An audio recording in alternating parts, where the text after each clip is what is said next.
കോഴിക്കോട് ഫറോക്ക് പഴയ പാലം അപകടാവസ്ഥയിൽ തുടരുമ്പോഴും അനക്കമില്ലാതെ അധികൃതർ. പാലത്തിന്റെ ക്രോസ് ബീമുകൾ തുരുമ്പെടുത്തിട്ട് കാലങ്ങളായി. കോടികൾ ചെലവഴിച്ചു പാലത്തിന്റെ മുകൾ ഭാഗം നവീകരിച്ചുവെങ്കിലും അടിഭാഗത്തേക്കൊന്ന് നോക്കാൻ പോലും ഉദ്യോഗസ്ഥർ തയ്യാറായില്ല എന്നതാണ് ഉയരുന്ന ആക്ഷേപം. ബദൽ പാലമല്ലാതെ മറ്റൊരു പരിഹാരമില്ലെന്നും നാട്ടുകാർ പറയുന്നു. വാർത്തയിലേക്ക്.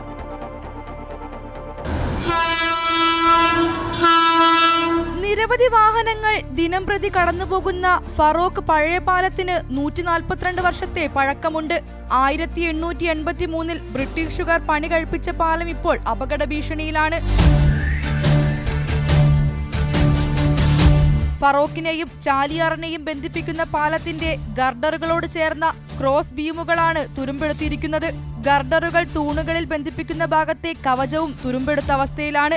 2022 90 ലക്ഷം രൂപ ചെലവിൽ പാലം മോടികൂട്ടിയെങ്കിലും അടിഭാഗത്ത് പ്രവൃത്തിയൊന്നും നടന്നില്ല. അത് കഴിഞ്ഞ് അടുത്ത വർഷം 1 കോടി രൂപയിലധികം ചെലവഴിച്ച് പാലം ദീപാലങ്കൃതമാക്കി ആഘോഷമായി ഉദ്ഘാടനവും നടത്തി. അപ്പോഴും പാലത്തിന്റെ അടിഭാഗം അങ്ങനെ തന്നെ കിടന്നു. ഏറ്റവും അപകടകരമായ അവസ്ഥയിലാണ്. നിങ്ങൾക്ക് കാണാൻ സാധിക്കും, ഇവിടെ നിന്ന് ഈ പാലത്തിന്റെ ഈ കാലിൽ ഇറങ്ങി നിന്നാൽ നിങ്ങൾക്ക് ഷൂട്ട് ചെയ്യാൻ കഴിയും. ഈ നിരന്തരം വാഹനങ്ങൾ പോയിക്കൊണ്ടിരിക്കുകയാണ്.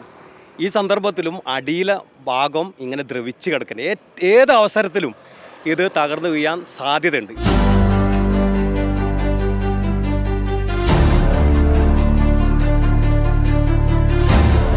ജീവൻ പണയം വെച്ചാണ് പാലത്തിലൂടെ യാത്രക്കാർ സഞ്ചരിക്കുന്നത്. ബദൽ പാലമല്ലാതെ മറ്റൊരു പരിഹാരമില്ലെന്നാണ് പ്രതിപക്ഷ പാർട്ടികളുടെയും അഭിപ്രായം. ബദൽ പാലം വേണം. അതേസമയത്ത് ഈ പാലം സംരക്ഷിക്കേണ്ടത് ചരിത്രപരമായ ഒരു ആവശ്യം കൂടിയാണ്. അതുകൊണ്ട് ബദലായിട്ട് ഇതിനൊരു പാലം സാങ്ഷൻ ആയിട്ടുണ്ട്. ഇതിൻ്റെ തൊട്ടടുത്ത് തന്നെ ആ പാലം നിർമ്മിക്കാൻ ആവശ്യമായ നടപടി കൂടി ഇതോടൊപ്പം തന്നെ സ്വീകരിക്കണം. പാലത്തിന്റെ അറ്റകുറ്റപ്പണികൾക്കായി 85 ലക്ഷം രൂപയുടെ എസ്റ്റിമേറ്റ് തയ്യാറാണ്. പക്ഷേ ഭരണാനുമതി വൈകുകയാണ്. ജീവൻ പണയം വെച്ചുകൊണ്ടാണ് ഫറോക്ക് പഴയ പാലത്തിലൂടെയുള്ള യാത്രക്കാരുടെ സഞ്ചാരം. ഏത് നിമിഷവും അപകടം മുന്നിൽ കാണുന്നവർ വലിയ ആശങ്കയിലും ഭീതിയിലുമാണ്. അതുകൊണ്ട് തന്നെ ബദൽ പാലം വേണമെന്നാണ് ഉയരുന്ന ആവശ്യം. ക്യാമറാമാൻ ശ്രീജിത്തിനൊപ്പം വർഷ ഗിരീഷ്, അമൃത ന്യൂസ്, കോഴിക്കോട്. അപകടാവസ്ഥയിലുള്ള കോഴിക്കോട് ഫറോക്ക് പഴയ പാലത്തിൽ വലിയ അപകടമുണ്ടാകാൻ സാധ്യതയുണ്ടെന്നും അങ്ങനെ അപകടമുണ്ടായാൽ പൊതുമരാമത്ത് വകുപ്പ് ഉദ്യോഗസ്ഥർ അതിന് മറുപടി പറയേണ്ടി വരുമെന്നും Congress Feroke block committee president Thasveer Hasan പറഞ്ഞു. ബദൽ പാലം നിർമ്മിക്കാനുള്ള നടപടികൾ ഉടൻ ആരംഭിക്കണമെന്നും അദ്ദേഹം ആവശ്യപ്പെട്ടു. ഇതിൻ്റെ അടിഭാഗം വളരെ ശോചനീയമായ അവസ്ഥയിലാണുള്ളത്. നമ്മൾ അടിയിലേക്ക് നോക്കിയാൽ പാലത്തിലൂടെ സഞ്ചരിക്കാൻ പോലും നമുക്ക് പേടിയാകും.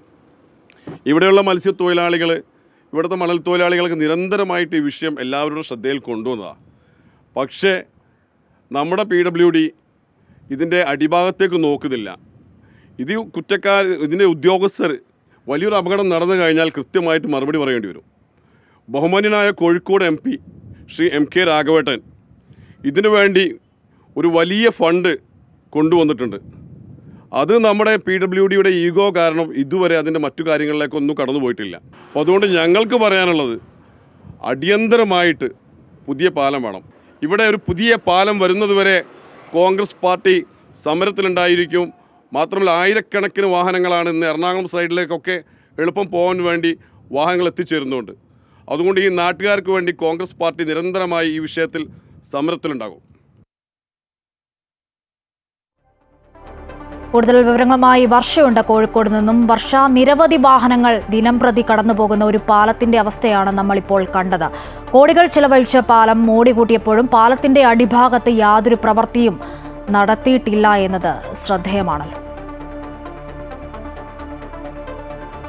ഇതുമായി ബന്ധപ്പെട്ടവരോട് സംസാരിക്കുമ്പോൾ 85 ലക്ഷം രൂപയുടെ എസ്റ്റിമേറ്റ് തയ്യാറാക്കിയിട്ടുണ്ടെന്നും ഭരണാനുമതി കാത്തിരിക്കുകയാണെന്നുമാണ് അറിയാൻ കഴിയുന്നത്. എന്നാൽ ഇത് പൊതുമരാമത്തിന്റെ വെറും ന്യായീകരണം മാത്രമാണെന്നുള്ളതാണ് പ്രദേശവാസികളുടെയും അതേപോലെ യാത്രക്കാരുടെയും മറ്റ് പ്രതിപക്ഷ പാർട്ടികളുടെയും എല്ലാം ആരോപണം. കാരണം പലതവണ പാലം മോടികൂട്ടിയിട്ടും പാലത്തിന്റെ അടിഭാഗത്ത് യാതൊരു പ്രവൃത്തിയും നടത്താൻ പൊതുമരാമത്ത് തയ്യാറായില്ല എന്നുള്ളതാണ് പ്രദേശവാസികളും അതേപോലെ ഈ മറ്റ് പ്രതിപക്ഷ പാർട്ടികളും ഉന്നയിക്കുന്ന ഏറ്റവും പ്രധാനപ്പെട്ട ആരോപണം. കാരണം ഇത്ര ഗുരുതരമായ ഒരു അവസ്ഥയിൽ, തുരുമ്പ് പിടിച്ച അവസ്ഥയിൽ പാലത്തിൻ്റെ സുരക്ഷയാണ് ഉറപ്പുവരുത്തേണ്ടത്. അല്ലാതെ മറ്റ് ആഡംബരമായിട്ടുള്ള മറ്റ് പ്രവർത്തികളിലേക്കല്ല കടക്കേണ്ടത് എന്നുള്ളതാണ് പാർട്ടികളെല്ലാം തന്നെ പറയുന്നത്. എന്തായാലും എത്രയും പെട്ടെന്ന് ഇത്തരമൊരു അപകടാവസ്ഥയിൽ നിൽക്കുമ്പോൾ യാത്രക്കാർക്കെല്ലാം വലിയ ഭീതിയാണ്. കാരണം ഏത് നിമിഷവും അപകടം മുന്നിൽ കണ്ടുകൊണ്ടാണ് അവർ യാത്ര ചെയ്യുന്നത്. വലിയ നിരവധി വാഹനങ്ങൾ ദിനം പ്രതി കടന്നു പോകുന്ന പാലമാണ്. അതുകൊണ്ട് തന്നെ ഏറ്റവും പെട്ടെന്ന് ഒരു പുതിയ ബദൽ പാലം നിർമ്മിക്കണമെന്നാണ് ഇവരുടെ ആവശ്യം. അതോടൊപ്പം തന്നെ നിലവിലെ പാലം അറ്റകുറ്റപ്പണികൾ നടത്തി സംരക്ഷിക്കണമെന്നുള്ള ഒരു കാര്യം കൂടെ ഇവർ മുന്നോട്ട് വയ്ക്കുന്നുണ്ട്. കാരണം അത്ര പഴക്കം ചെന്ന ഒരു പാലമാണത്. എന്തായാലും നിലവിലുള്ള ഏറ്റവും പ്രധാനപ്പെട്ട ആവശ്യം പൊതുമരാമത്ത് വകുപ്പ് ഇതിൽ എത്രയും പെട്ടെന്ന് ഇടപെടണമെന്നുള്ളതാണ്.